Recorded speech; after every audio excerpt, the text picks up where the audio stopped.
Sabi nila pag lumabas ka sa TV maganda mangyayari sa buhay mo, ba't hindi po ganun sa buhay ko? Inaway ako ng girlfriend ko pagkatapos.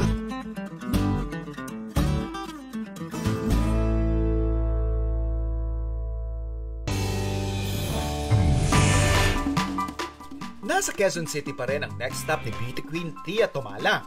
At pagdating niya sa kanyang dining destination, isang royal welcome ang natanggap niya mula sa Royal Indian Curry House. Ang Rich ay fine dining restaurant. Bukod sa masasarap na pagkain, the restaurant also hosts different shows featuring Bollywood, Indo house, and Punjabi music.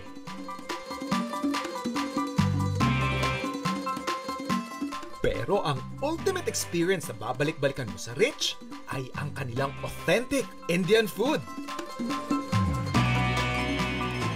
This is curry, right? Yes. With that is cheese naan. Ooh, can you see the cheese? Can you see the cheese?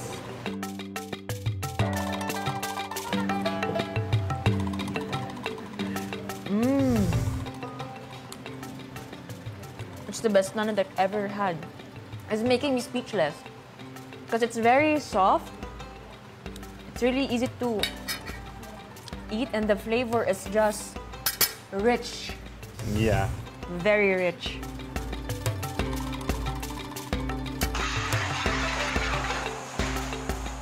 This is chicken biryani. This is our one of the best seller also biryani. You can try this one and tell me how was it from. And this is the sauce with the we call it raita, yogurt raita. That's amazing. Because at first I thought, oh, it is just like rice, a bit plain, and then there came the citrusy taste. This is aromatic rice. It looks rice, but there is many spices mixed in that. I could taste a bit of citrusy, and that's what you call aromatic, right? Yeah. You know, with the sauce, it blends well with the rice. It has a very refreshing taste. Is this yogurt? Yeah, it's yogurt. You cannot feel heaviness. Yes. Guys, I'm so blessed to be here. It's super refreshing. It's something I've never tried before. It's very unique. This is palak paneer. Spinach with paneer. We call it cottage cheese. The cottage cheese is also homemade, different from cheese, and garlic naan. When you think about spinach, you think about a healthy taste, right? Yeah. This is not just a healthy taste. Yeah. It tastes delicious. Delicious, yeah. Very rich and very rich in protein, Yeah. right? Yes.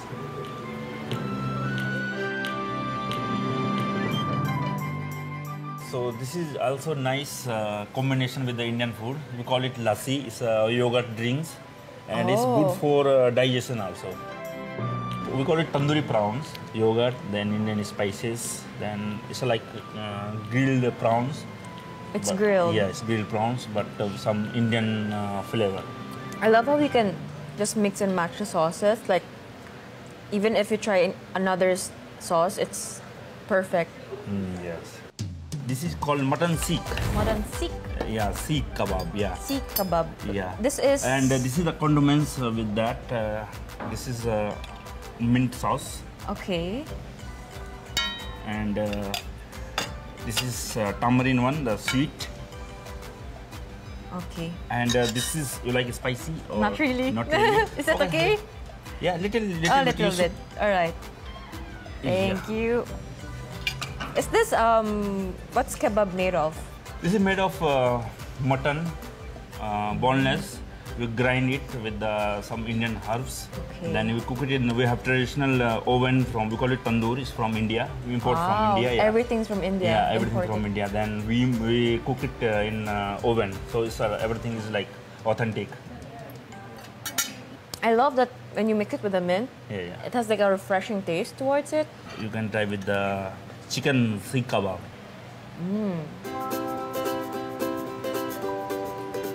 I'm speechless. It's super good. Thank you so much. Because I never tried fish kebab.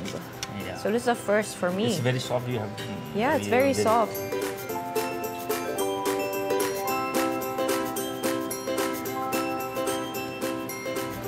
like it? I really like it. So this is the final in India. If you go in any Indian house, after having so good food without dessert, they will not let you go. So please try this gulab jamun. This is basically it's a sweet dish.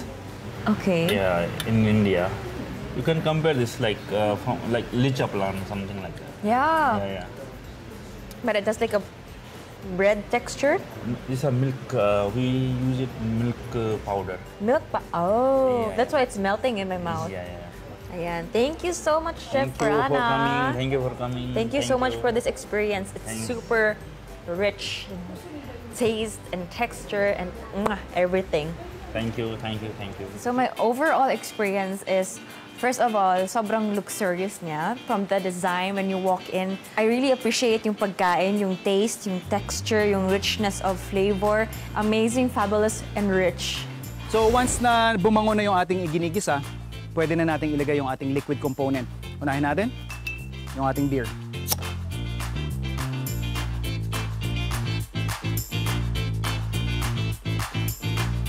Ito yung sa akin, pero may niready akong pangluto. Ito yung pang chef, ito yung panluto.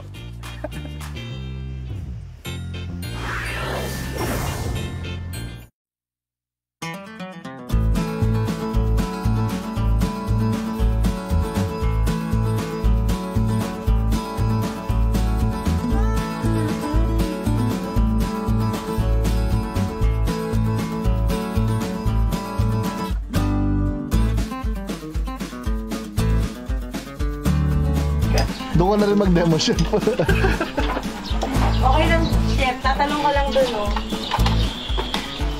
Tatalon talaga. Ano po? Meron akong dalawang mix na location.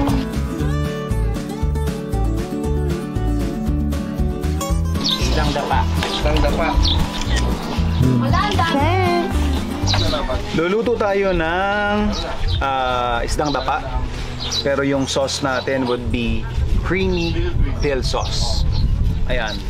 We have yung ating isdang dapa na nabili natin sa farmers, dill from the farm, and lalagyan lang natin ng side salad.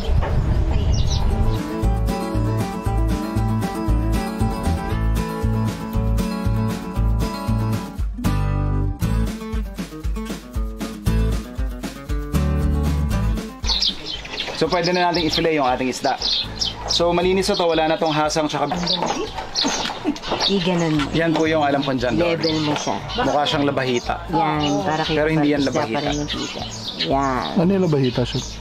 Yung kulay gray, yung malansang-malansa. Ganito rin yung flat. Ah, hindi yan ganyan na flat. Pero manipis na isda. Okay, ganun. Okay lang.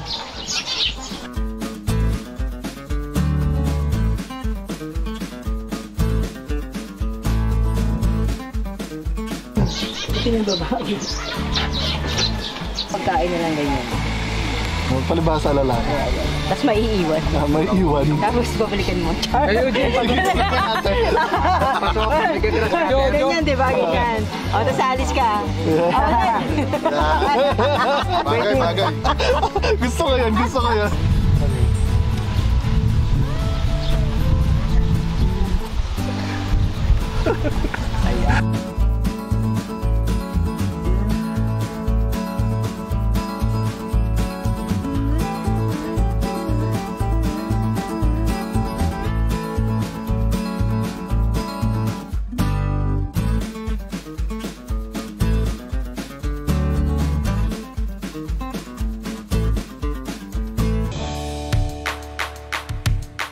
A few weeks back, nakilala natin si Sir James at ipinakita niya sa atin ang kanyang intricate and revolutionary method ng paggawa ng craft beer.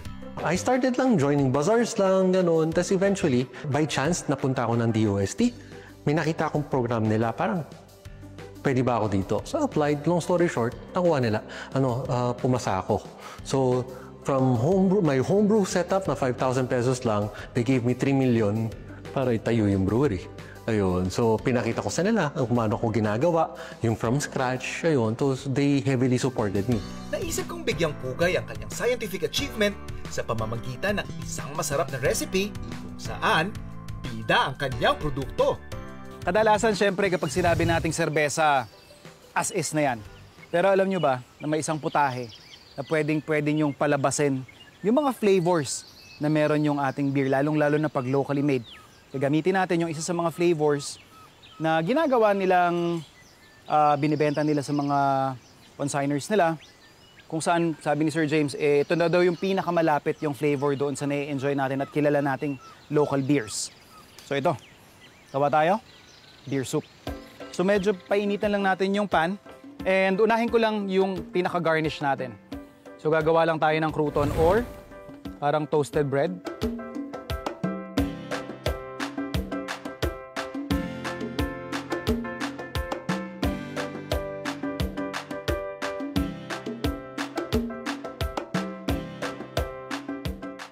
So ready na yung ating pinaka-garnish, which is yung ating croutons na tinatawag or yung parang toasted bread. Using the same pan, gigisa lang natin yung ating mirepoix, which is basically onions, carrots, and celery. Now, habang ginigisa natin yung ating onions, carrots, at celery, i-sprinkle lang din natin siya nung siguro mga about 2 tablespoons ng all-purpose flour.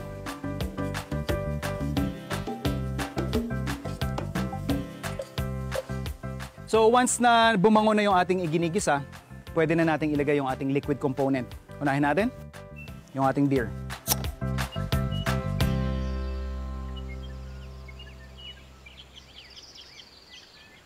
Ito yung sa akin, pero may niready akong pangluto. Ito yung pang chef, ito yung panluto.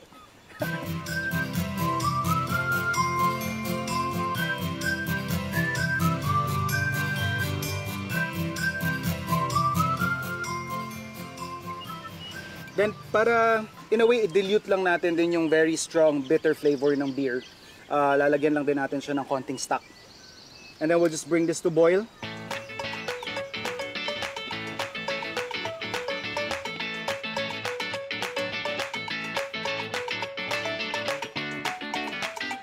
So after natin malagay yung stock, we're just going to reduce this hanggang makuha natin yung gusto nating consistency. Bago totally mag-reduce yung ating pinaka-soup, lagay na natin yung ating cream, generous amount of cream. And then yung ating cheese.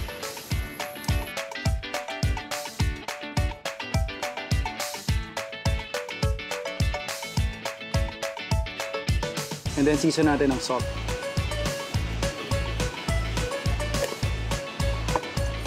And pepper.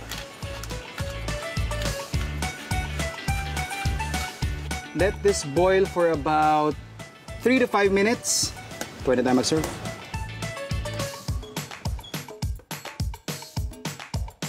So para siyang kwan talaga, para siyang chowder.